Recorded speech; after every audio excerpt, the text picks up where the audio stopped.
Hello, hello, hello. Welcome to another episode of a Melanated Hypothesis podcast with your girl, Tori V, aka Victoria Littlejohn.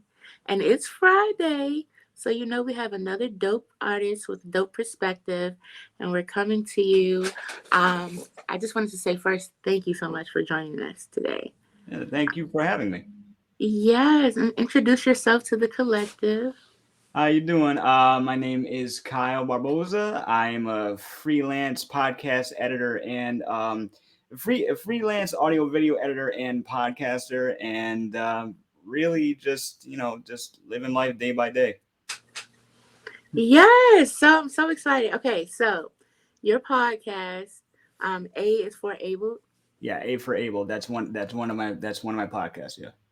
Mhm. Really? Okay, so tell me about this one and then tell me what other ones you have.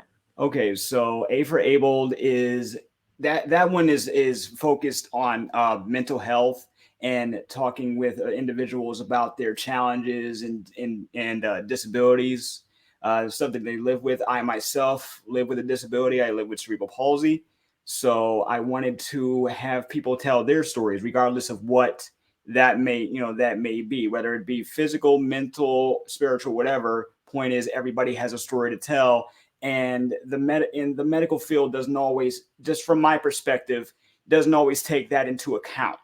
You know what Right. I mean? They don't take your mental health into account. I see things are changing more now, but when I started in 2019, that wasn't the case. So, and my other podcast, this one's a bit more of a free spirit type thing. It's called On the Brain Entertainment. That covers different aspects of the geek and nerd spectrum. I consider myself to be a geek slash nerd. I love stuff from like comics, anime, TV shows, you name it. We've talked about it, and we've got a plethora of shows on that one. That one's my baby. I started that whole network with my friends, a long time ago, and then we got into the podcast space, and we just nerd out about the stuff that we love. I love that. I love that so much. I was actually talking about kind of doing the same thing, Nice. um, because like I, I I I guess I describe myself as a nerd. I'm always like I'm nerding out or I'm being a dork. Awesome. So having just this dynamic, being able to show the dynamics of myself, I Yep. feel like is really good. Okay, so how did wait, first we have to go back. For our viewers who may not know, what is cerebral palsy? Cerebral palsy is a from my perspective, it's a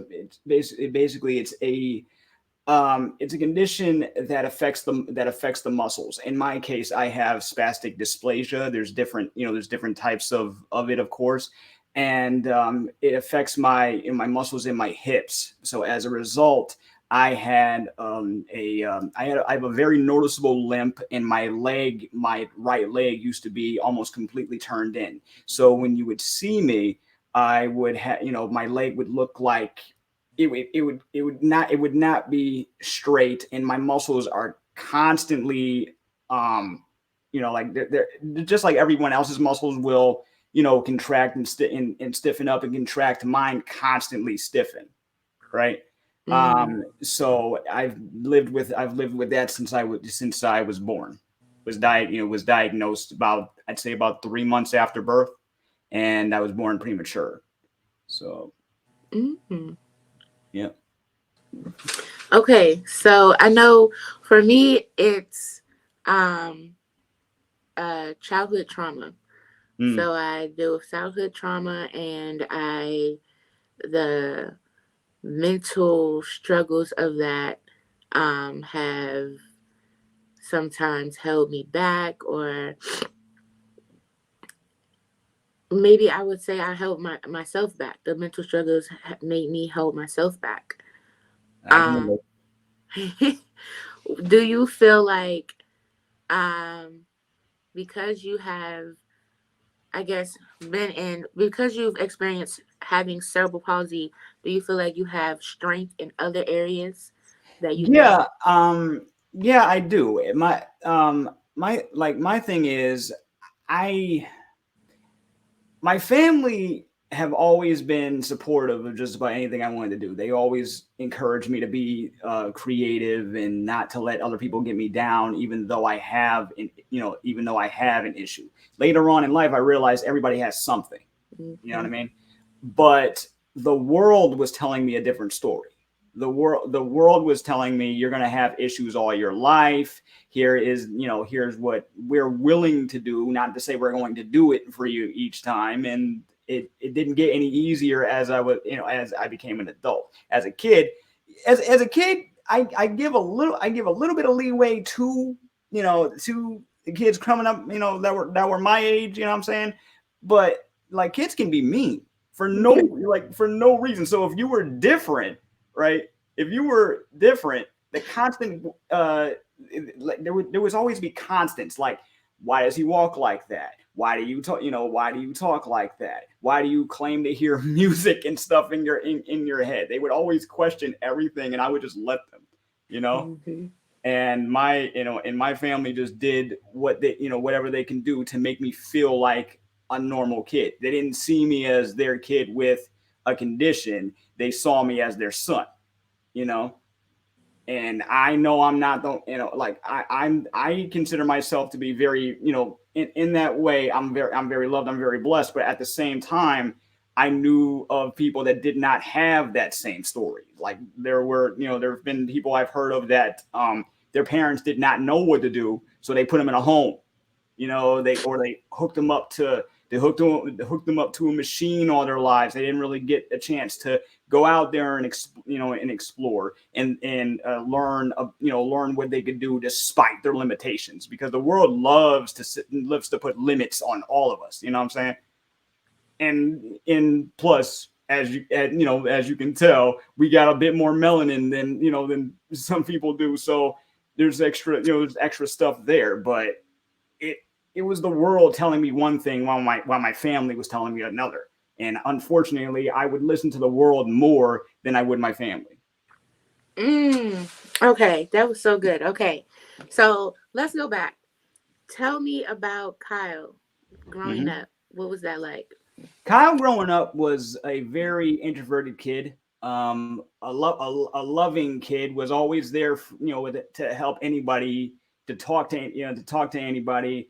But at the same time, if he was his safe space, his like just safe haven, was either hanging out in front of the TV watching Nickelodeon or watching Cartoon Network, or whatever sparked his mind, because I love my cartoons, so I had to have my cartoons, right?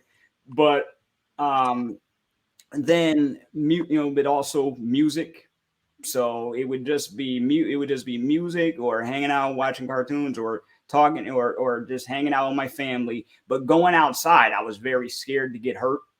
I was very, apprehensive when it came to talking to other kids my age, because I didn't want there to be like more questions than answers. Like I said, the constant was, why does he talk like that? Why does he walk like that? Da, da, da. I would hear that. I would hear that all the time, right? Mm-hmm. To the point where even my sister, I'm an older brother, but my younger sister would be the one coming to my defense, right? She'd be the one, uh, like, threatening to beat up the boys that would tease me in the schoolyard and stuff like that. And she did. There was a couple times where she got in trouble, sent to the principal's office because she was throwing hands. And my dad's looking at the boys in my class like, y'all should be ashamed, getting beat up by a little girl. Oh man. Oh, and also Kyle underestimated himself, but also saw that that teachers and everyone around him would underestimate him, so it didn't really help in matters. You know what I'm saying? Mm. No, that's so good because I feel that way too. And like you said, kids are super cruel. Yes, he did. Kids are super cruel, but you kind of want to fit in, like you want them to like you. Like, why don't you? I'm really awesome.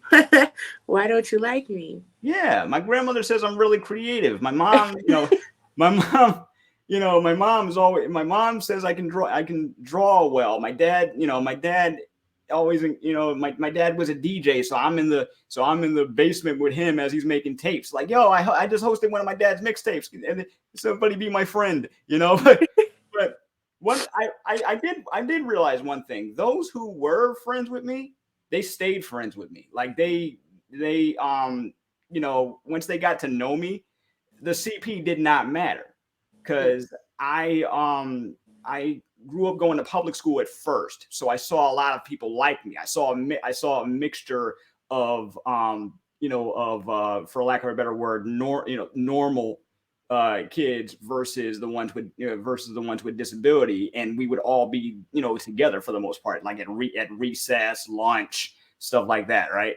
Mm-hmm. Um, and then yes, there was teasing, but I did have some people that had my back. It wasn't until I got into private school where the dynamic changed, and Mm-hmm. they because there wasn't really when I got to the private school system, I noticed that there wasn't too many kids like me, if at all. You know what I mean? And so I was deemed the weird kid from that point on. And not to say I didn't do anything weird. Like I said, I swear I can hear music in my head. Like literally, I can hear a whole thing in my head, and it just good. But I'm like, but then as I grew up, I realized, wait, some people do that. What's the problem? Like you hear a song that you love, or even a song that annoys you, and it continues to play in your head. You can hear it clearly, right? So The human iPod. Yes, I say that yeah, all the time. I had to learn that the stuff that I was doing wasn't all that weird. It was just not too many kids knew what knew about it at the time, and I was just I was a very happy kid, but I was also the type that wouldn't socialize all that much, Hmm. and the schools used to think that was a problem. I was also the kid that they would want to put together with other disabled kids just because he was disabled. You Hmm. know. It's crazy that you say that. I'm sorry, my nose is just running. Now go ahead. Do your It's Okay, so it's allergy crazy season. It that you happens. say that. I so I was put into special ed as in school. Mm-hmm. And I was deemed bad, and I eventually went to alternative schools and got kicked Mm-hmm. out from the main school and all these things. Wow. Um, because they felt like I was bad, right? It was behavior issues. They put me on an IEP. I mean, IEP, because Mm-hmm. I don't know, but basically, it's what you were saying. They um they weren't. So for me, I guess it's trauma informed. Mm-hmm. They weren't trauma informed, so they didn't know how it looked when a child acted out because of trauma.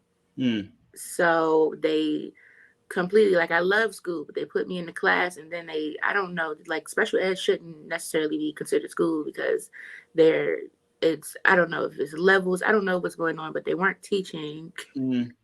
um it's it like really stunted my growth in a sense, because they classify you instead Yeah. of saying, hey, but then also don't put me with a whole bunch of people who you say are disabled or um, bad or whatever the case may be, because I Yeah. need exposure to something else. If this is the case for me, we Mm-hmm. all need exposure to, somebody who is normal or somebody Mm-hmm. who can better manage their emotions. If all Yeah. I see is the bad kids, then of course that's going to become my normal. Yeah. How are you gonna learn if they keep categorizing you and separating you and just acting like that everybody that has a certain thing that you have is the same Yeah, or it's bad. or it's bad. You know. Yes. Oh, I think that's so good. I think um just having more informed, I feel like the world is moving towards it now, where it's not just one type of normal, like everybody is Yeah. shaped differently and looks Yep. differently, likes different things, and we're accepting to that. So while we Mm-hmm. have the LGBTQ QRS. Like, you know, The we have alphabet mafia. Yeah. yes, But because we need to give everybody a voice. we need to give her. Yeah, exactly. Yeah. It's funny because, well, not funny, but like growing up in the 90s, you saw, like, you saw plenty of people that were different, and people were told not to stare, right?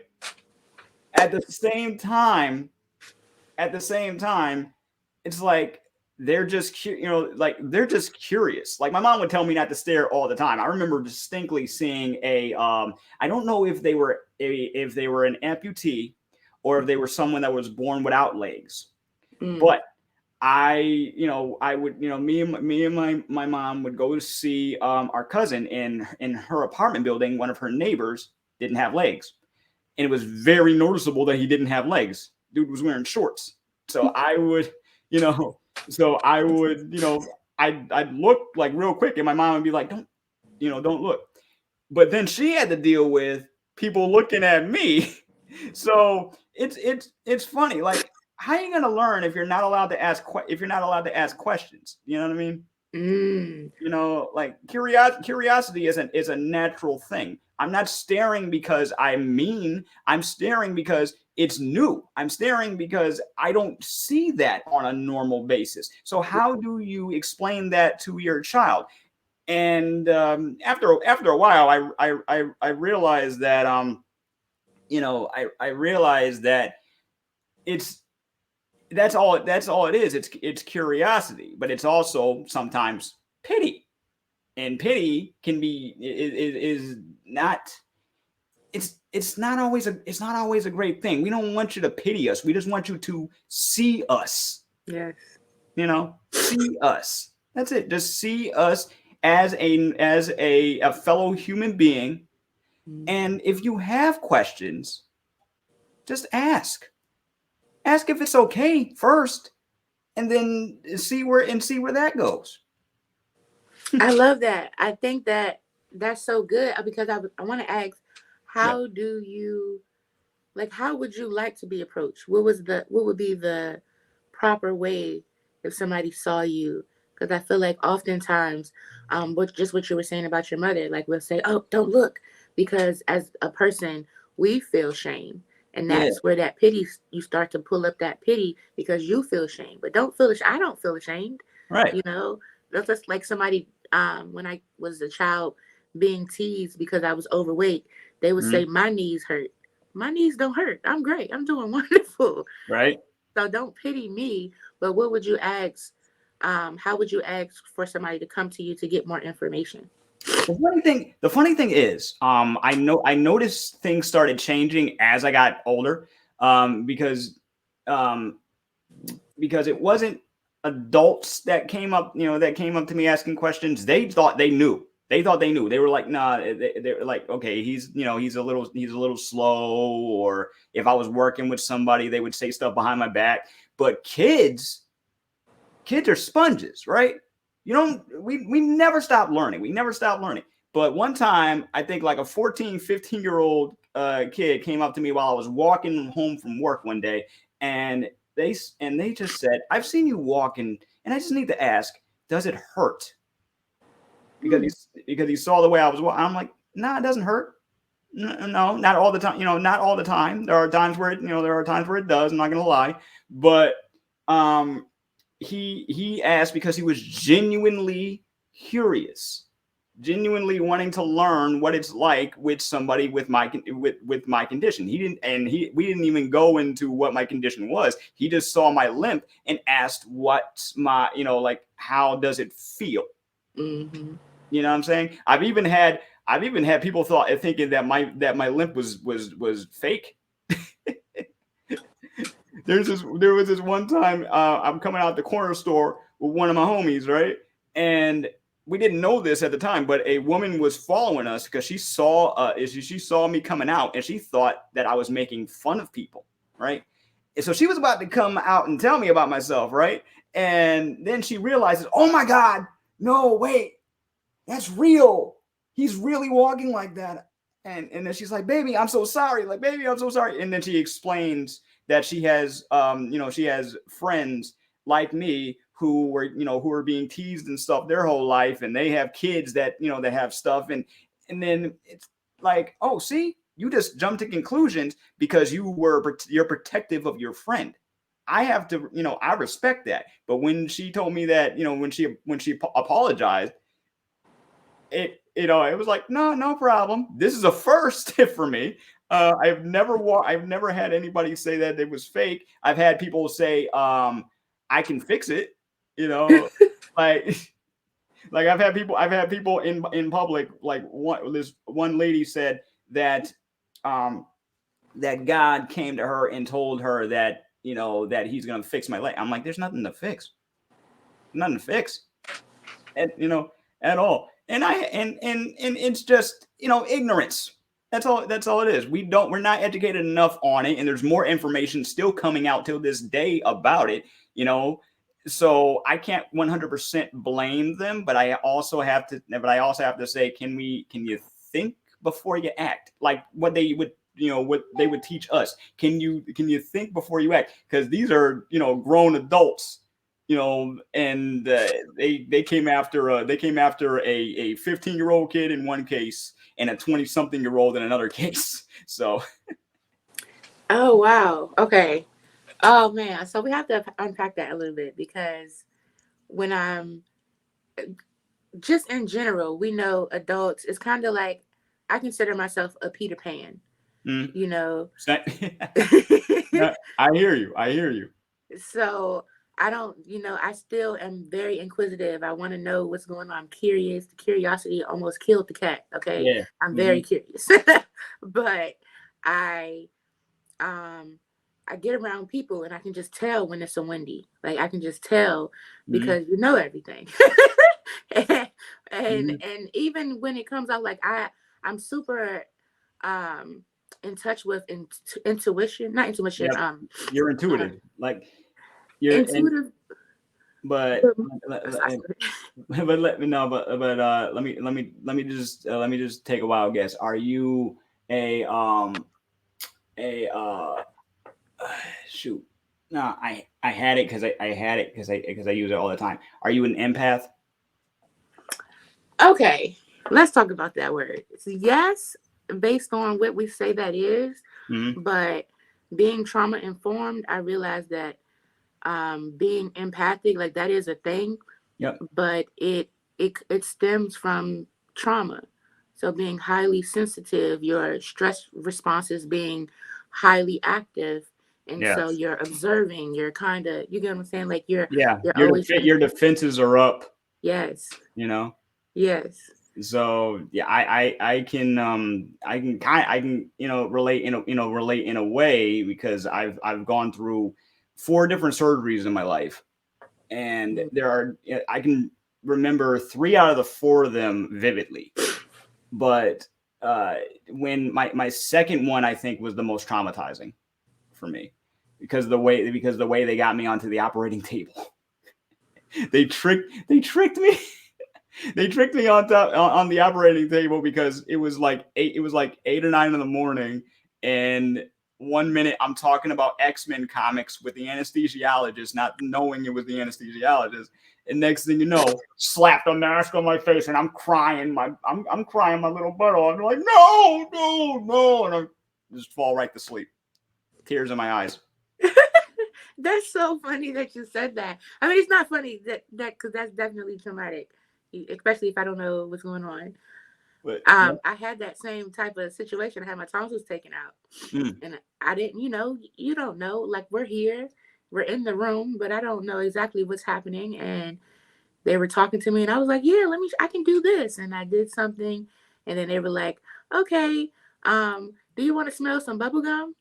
And it was like, "Oh, sure." And then it was, yeah, they trick you. Like, why They did they? put the oh let wait did they put the mask on you and say it's gonna smell like bubble gum? Yes. Oh man, no! Remember those scratch and sniff stickers? Yes.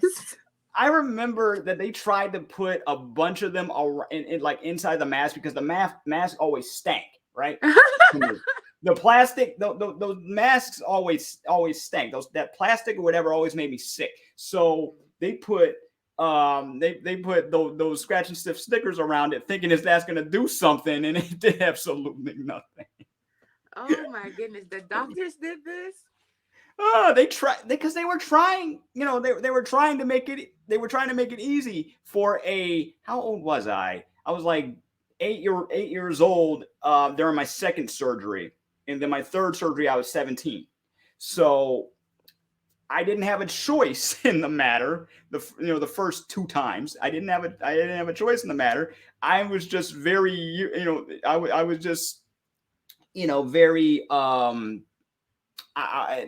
I was just very do what they say, because Mm-hmm. this is gonna help you. Mm-hmm. This is gonna help you, and they did for the most part. But there could have been an easier way for you to do it. You know, I know we can't expect a little 8-year-old kid that's been through this before to understand everything that's going to happen to them. But come on, there's a little thing called bedside manner. You know. Yeah, yeah. Okay. That's crazy because I've actually been talking to people, I've been telling people compassion is so important. Mm-hmm. This is the reason why I've been starting my practice. This is the reason why I've come out as the compassion coach, because I want to help people, one, process what they're feeling in the moment, but also we have to be able to think. And a lot of times, we have two brains. We have our animalistic brain and our humanistic brain. Mm-hmm. So a lot of times we get in that animalistic brain and we're just emotional and there is no ration. And so in that emotional state, we can say and do stuff that is totally out of context. And I know your intention may Mm-hmm. be pure deep down, but your behaviors are coming off extremely hostile or Yeah. aggressive or inconsiderate. And I want to teach people, like, that's my goal, is to be that compassion coach so that you can have compassion for yourself, for one, and do that inner work, which is going to allow you to exude compassion to others. Yeah. We need more of that. It's starting to happen a bit more, and I've seen an example of it when I had to go get some blood work done recently.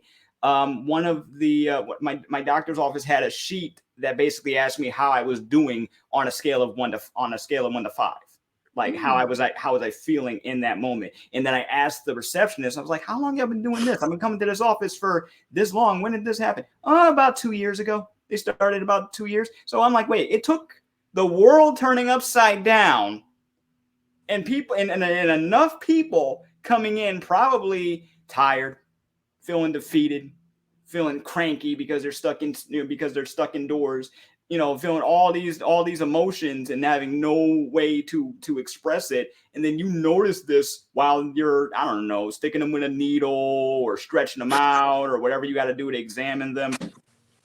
I'm like, see, that is some positive change.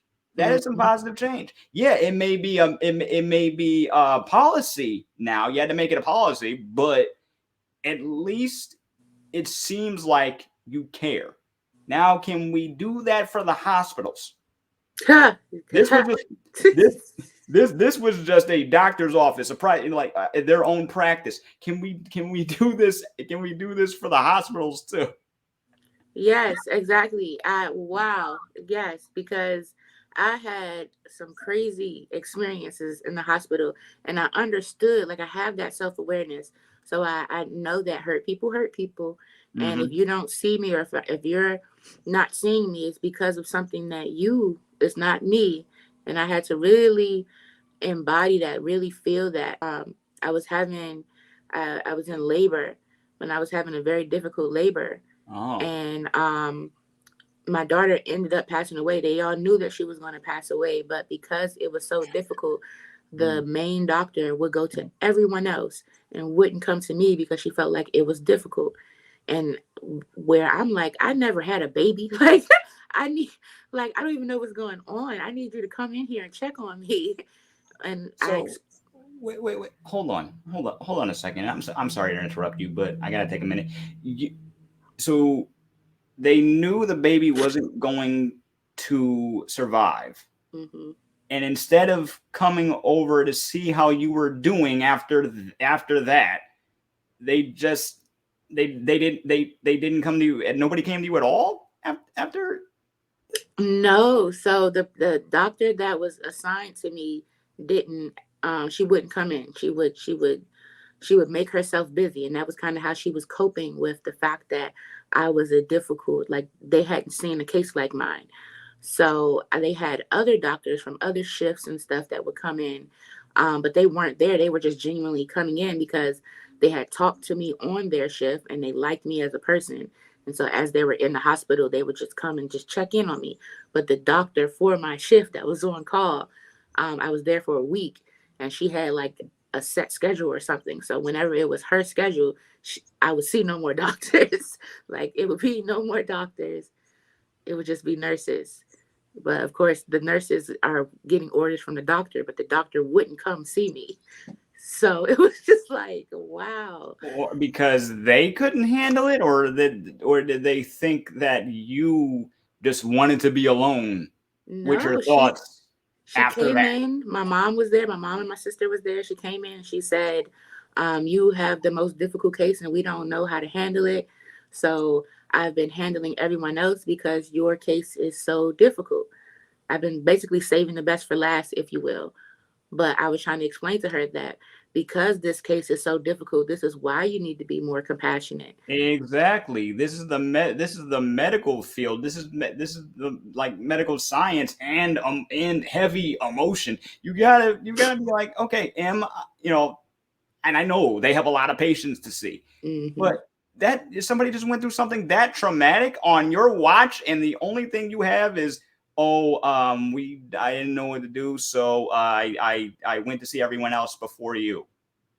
But you know what? It taught me that um, like everybody isn't like me. So I'm super compassionate. That's why I'm the Mhm. compassion coach. But I I realize some people are very analytical. And so when you think about how people cope, she looks when we had the conversation because I like demanded she come in.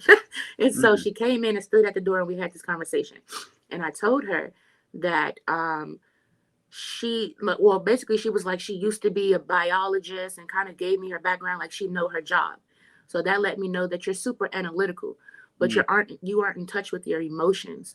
So you weren't able to feel me as a person, as a first time mother. Mhm. You wasn't able to connect with me. You were only about the science, and like she could tell the nurses what to do, inducing me and different things. She knew her job, like she knew the technical part of her job, but she didn't have any compassion. So her emotional intelligence was lacking. It was off. Like I am so glad whoever came up with those, with the studies of different levels of intelligence. I'm glad that exists, Hmm. because it just shows that we are all different. Our brains are not all working the exact same way. We don't have the same checks and balances, but that doesn't mean that we can't be taught anything. And I'm sorry, but I was feeling that story, and oof, man. Um, but I, you kind of left me speechless. Yeah. No, it's Mm, I get what you're saying, and that's one of the reasons emotional intelligence. I read a lot. I got like 60 emotional intelligence books, but one this the new psychology mm, transformational NLP. It talks about just the study going back to when the word was coined, and um, just explaining in real time how we have these two brains. We have four brains, but we operate with our two brains. mm-hmm. And so, if I, for example, being in the black culture, coming up in the hood, Yep. a lot of us aren't taught how to deal with our emotions. So you see Nope. people raging or you see people coping negatively. Mm-hmm. um, Somebody who might have had more structure, coping might look like excelling. So when we think about the doctor, that feeling, that situation could have made her uncomfortable, and Mm-hmm. instead of coming to me and talking to me about it, she went and excelled at her job. Mm-hmm. So I get it, but I feel like we have to put more trauma informed, um, like you said, more teachings. There needs Yeah. to be uh, trauma informed, like programs, like systems in general. Just Hmm. the court system. If we're talking about um, being arrested, we got to also talk about being triggered. You know, if that person had emotional intelligence, if they didn't, they were triggered and it was out of their control how they reacted. And Hmm. so all of those things need to be into account, but there also needs to be teaching at the end of that. Oh yeah, no, no, like most definitely. Like like we still come from a generation, like you said, not too long ago, that we weren't really taught to handle our emotions, our emotions well, depending on where the environment in which you grew up, right? Mm-hmm. I um I have to say, like, I come from like a very big family, big, like diverse background. And I was a very timid kid growing up. So my emotions were always on display. Everyone could see what I was feeling, how I was doing. My grandmother, my nana, she, every time I had my head down and I wasn't saying anything, she said, "What are you thinking about?" She'd ask me, "What are you thinking so hard about?" Right? Because she saw it on my face that I was deep in thought about something.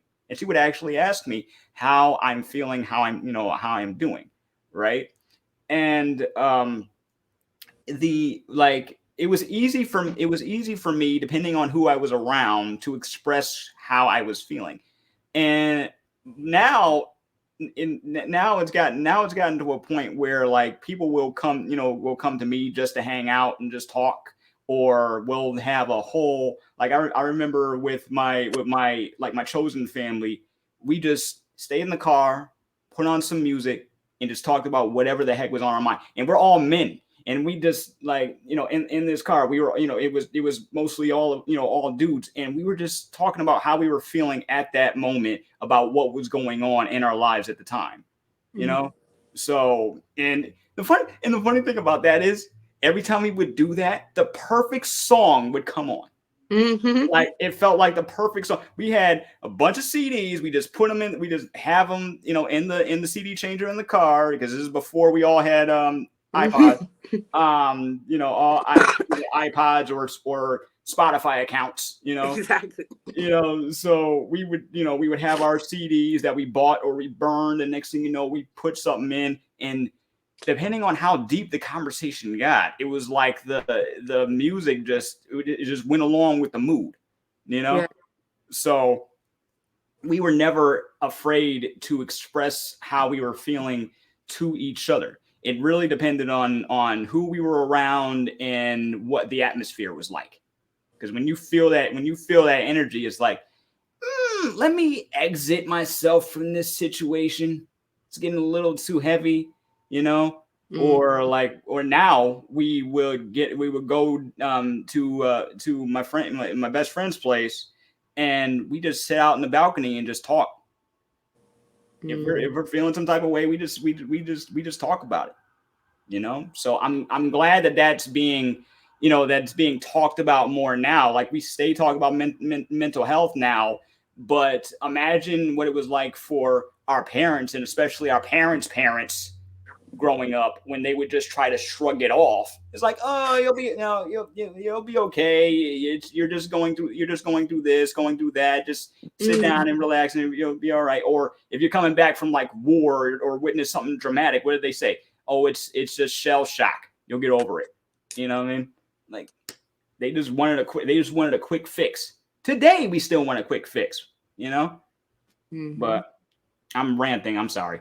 No, I was just writing a note because you said about parents, so that intergenerational trauma. Yeah. Um I talk about that a lot and how that has to do with us processing, because our parents raised us in their trauma. And if Mm-hmm. they never had a chance to heal from their trauma or process and acknowledge that it was a trauma, it becomes a normal. So Yes. then they raise us in their trauma that's normal to them, and we're raised in trauma and it's normal to us. And so Mhm. then we go out into the world and they're like, whoa. What's going on with you? Well, remember when I was a little kid and you told me that, and I witnessed it, but you told me not to tell anybody and blah blah blah. That stuff is too real. It's too. It Mhm. stays in your head. Yes. Like I've witnessed things with with my family. You could tell that they've been through something, but depending on the age, they weren't going to talk to us about it. You know what I'm saying? Depending on how old we were, they assumed we couldn't handle it, so they really wouldn't divulge or very little information because it was those times where you're seen and not heard. You know what I'm saying? Because you're a kid, this is what you're supposed to do. Listen when mom or dad tells you to do something or not to do something. But then when you see that a parent's going through something, you're not thinking that it could be something left over from grandma, grandpa, or even shoot stuff that they learned from generations before. No, But you're thinking it's me. you're thinking it's you, and but now it's like now people are becoming a bit more open, and I say a bit because it's not like it's nothing perfect because there are some that will get a little overly done about it, and then they'll be like, I gotta rethink my entire life. But now we're in the age of like where people want to talk about their their stuff more, and the idea of going to therapy is not a is not just for crazy people, especially if you're black. You know what I'm saying? Like, and also we're in the age of Encanto just came out, and that just and that just talked about generational trauma, that entire movie. So you can't tell me that we can't all talk about this in different shapes and fashions, you know. How do you talk about, how do you, I feel, okay, so first of all, what you said was so good and it just kind of sparked the question. How do you talk about, or how do you be vulnerable Mm-hmm. when you are supposed to feel shame based on what the world said is going on with you? The world, the world feels like they don't have to change. Mm. At least from my perspective, the world feels like they don't have to change. People pull back when it comes to changing, and I've done that too. I have done that too because there was a lot of times where I fear change. That's why it took me so long to move out on my own. Um, but the world, especially when you're looking at the old, like the older generation, no offense, and when I say older generation, I mean like the people we got in Congress. um they don't want to change. Rules were set. The constitution, it doesn't even the constitution's from like centuries ago. 17 something. And Yes. that 1776. And I just found this out. Certain regions change their constitution or add something to their constitution every few years. We're the only ones that stick to the same rules, and some of them we keep bringing up, like the right to bear arms, or right to freedom of religion, freedom of speech, and stuff like that. But we only know that little tidbit of that paragraph. We're not over here reading the whole Constitution, even though it's freely available to us. All we got to do is make a quick Google search. Like, Yes. Yes. Your average person doesn't know the Bill of Rights. and I'm not saying that I do, but I'm just saying, especially now as a 30-something-year-old man, I'm learning a lot more than I ever did in school. I'm Yes. learning a lot more through freaking TikTok, and just talking to friends and family and having conversations like this than I ever did going to school. And that to me is the sad part. Things have to change. So it's funny that you say that. So everything was set up, and I don't, the way that it was set up. So I would have to do a little bit more research on the just some of these topics. But the way that it was set up, we have the school bus, which is essentially the pipeline to prison. Um, Mm, mm-hmm. we're taught to train in school. We're trained like all the things that I learned in school do not help me now. I have to go learn. Nobody Right. taught me how to do my taxes. Okay, let's Right. be clear on that. Just Right. the only thing I used today that I learned in school was typing. Man. Some schools don't have that, so that um it's really more so training versus teaching. They're training us how Mm-hmm. to be workers. They're training us how to sit quietly and how to be occupied for 8 hours. They're training us, then I was trying to remember, like, when did recess stop? like I like they remember, I remember recess being about 20, 25 minutes, and then like after lunch, and then you would um in elementary school, I believe we had two recesses, like one right before we went back, back home. mm, Um, but I just remember when I went to private school, I had recess until I left in sixth grade. That school went up to eighth grade. They still had recess, right? So it seemed like they believe in the whole we need recreational activity. Everybody needs to move around. Everybody needs to stretch. We even had snack time until that time, right? mm, But as far as the curriculum, it was just your standard, it was just your standard chopping of the cherry tree. Columbus discovered America. The food pyramid is like this, which turned out to all be false. And because I was in a private school, religion was the basis. So mm, they had you had to have a basic knowledge of the Bible, and you had to recite the Ten Commandments, and a couple of times we would mm. go to church, and we had to do the play of Jesus on the cross and all that stuff. And yeah. But that is it's like, regardless of what you believe, the whole thing is training. You're just Mhm. trained to memorize and not critically think. The only time they really bring up critical thinking is when it came to math. Like, can you do this math equation in your head? That I've like, but when a teacher felt challenged by a kid, what did they do? They put the kid in timeout.